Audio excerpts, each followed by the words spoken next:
क्या कभी ये सोचा है कि सरकार का कोई एक बड़ा फैसला किसी कंपनी की पूरी किस्मत कैसे बदल सकता है? आज हम बिल्कुल यही देखने वाले हैं।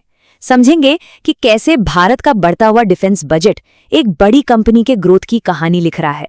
तो शुरुआत करते हैं इस बहुत बड़े नंबर से। 7.84 लाख करोड़ रुपए। यह है 2026-27 के लिए भारत का डिफेंस बजट। अब सवाल यह है कि इतने बड़े नंबर का मतलब क्या है? देखिए, ये सरकार की तरफ से एक बहुत साफ सिग्नल है कि देश की सुरक्षा और मॉडर्नाइजेशन उसकी टॉप प्रायोरिटी है। अब जो बात असल में काफी दिलचस्प है वो है ये आंकड़ा, लगभग 22%। ये कैपिटल आउटले में, मतलब नए साजो सामान पर होने वाले खर्च में एक जबरदस्त बढ़ोतरी है। इसको ऐसे समझिए जैसे ये घर का बजट हो। तो ये जो 22% का उछाल है ना, ये सिर्फ रोज के राशन के लिए नहीं है, बल्कि ये एक नया कमरा बनवाने या घर को अपग्रेड करने जैसा है। ये पैसा सीधा हमारी सेना को फ्यूचर रेडी बनाने में जा रहा है। आज के इस विश्लेषण में हम भारत के डिफेंस खर्च में हुई बढ़ोतरी से लेकर आत्मनिर्भरता की पॉलिसी और फिर भारत इलेक्ट्रॉनिक्स पर इसके असर तक हर पहलू को समझेंगे। तो ये सारा पैसा आखिर जा कहाँ रहा है? चलिए इसे थोड़ा और गहराई से समझते हैं। डिफेंस बजट को ना मोटे तौर पर 2 हिस्सों में बांटा जा सकता है। एक है कैपिटल खर्च, जो नए इक्विपमेंट के लिए होता है, और दूसरा है रेवेन्यू खर्च, जो रोजमर्रा के ऑपरेशंस के लिए होता है। और जैसा कि दिख रहा है, दोनों में ही अच्छी खासी बढ़ोतरी हुई है, जो एक बैलेंस्ड अप्रोच को दिखाता है। इसे ऐसे सोचें, कैपिटल खर्च नए खिलौने खरीदने जैसा है, जैसे कि फाइटर जेट्स, जहाज और टैंक्स, जबकि रेवेन्यू खर्च उन खिलौनों को चालू रखने जैसा है, मतलब सैनिकों की सैलरी और मेंटेनेंस। एक मजबूत सेना के लिए ये दोनों ही बहुत जरूरी हैं। यहाँ जो सबसे अहम बात है वो ये कि कैपिटल खर्च में करीब 22% की ये जो बढ़ोतरी है, ये भविष्य के लिए एक तैयार फोर्स बनाने की दिशा में सबसे बड़ा कदम है।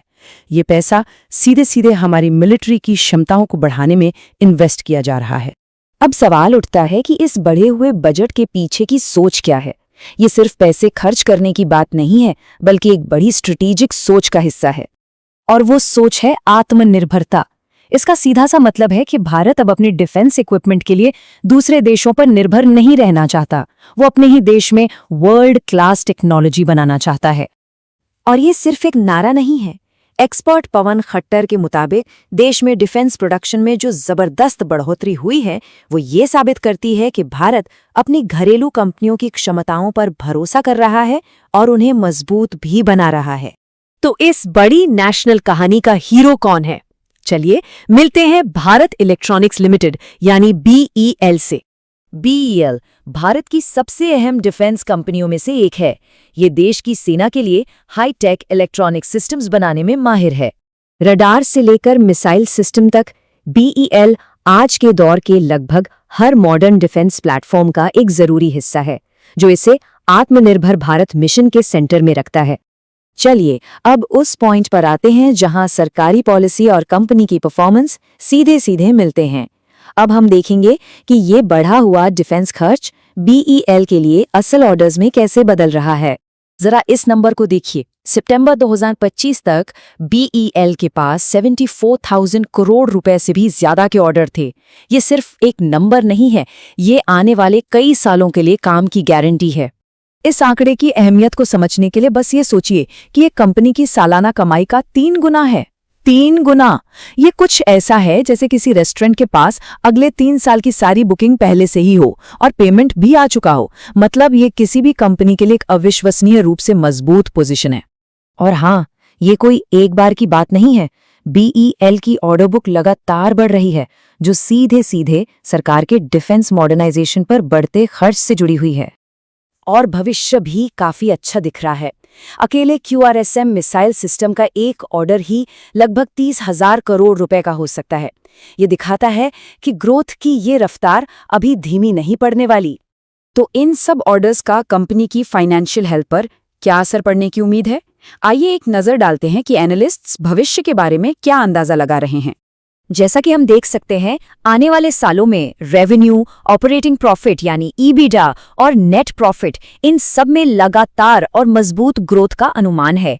ये एक ऐसी कंपनी की तस्वीर है जो एक बहुत ही फायदेमंद मार्केट में फल फूल रही है। और इस ग्रोथ का मेन सोर्स क्या है? BEL का 90% रेवेन्यू डिफेंस सेक्टर से आता है, जो हमारी पूरी चर्चा के मेन पॉइंट को और भी मजबूती देता है। लेकिन एक पूरी तस्वीर के लिए हमें सामने आने वाली चुनौतियों पर भी बात करनी होगी। कोई भी इन्वेस्टमेंट बिना रिस्क के नहीं होता और एक बैलेंस्ड नजरिया रखना बहुत जरूरी है। तो BEL के लिए चुनौतियां क्या हैं? सबसे पहली, ये सरकारी कॉन्ट्रैक्ट्स पर बहुत ज्यादा निर्भर है। दूसरी, बड़े प्रोजेक्ट्स के लिए बहुत ज्यादा कैश की जरूरत होती है। और आखिर में, जरूरी कंपोनेंट्स की सप्लाई को बनाए रखना भी एक चुनौती हो सकती है। इन बातों पर कंपनी और इन्वेस्टर्स दोनों को नजर रखनी होगी। तो आखिर में ये सारी बातें हमें एक बड़े सवाल पर लाकर खड़ा कर देती हैं। जब देश की स्ट्रैटेजिक जरूरतें और एक कंपनी की ग्रोथ इस तरह से एक साथ मिल जाती हैं, तो एक ग्लोबल डिफेंस टेक पावर के तौर पर भारत का भविष्य कैसा दिखता है? क्या ये भारत को उस मुकाम तक पहुंचा सकता है? खैर, इसका जवाब तो आने वाला दशक ही देगा।